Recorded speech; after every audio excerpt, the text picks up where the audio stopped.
Welcome to the Slop Farm. Enjoy the video. In this video, I will explain how to make pesto rosso. To begin, let's gather our simple yet flavorful ingredients. You'll need about 1 cup of sun-dried tomatoes, ideally packed in oil for best texture. Next, grab 1/3 cup of raw almonds, 2 cloves of fresh garlic, and a generous ½ cup of fresh basil leaves.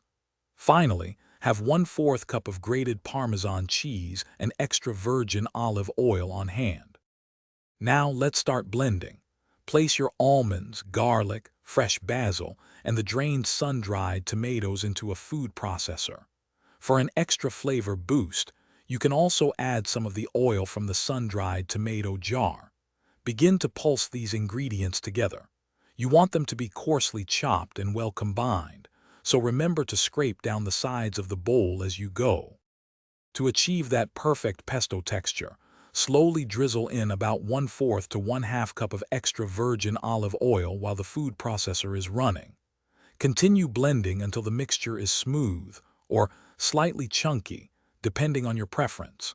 Next, add your 1/4 cup of grated Parmesan cheese and pulse just a few times to combine. Finally, taste your pesto and add a pinch of salt if needed. Your delicious pesto rosso is now ready to enjoy. It's incredibly versatile.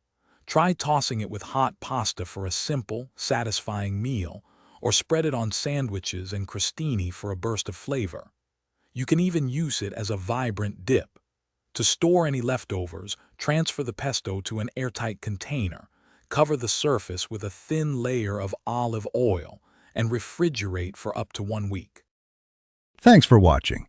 Consider subscribing if we helped you today.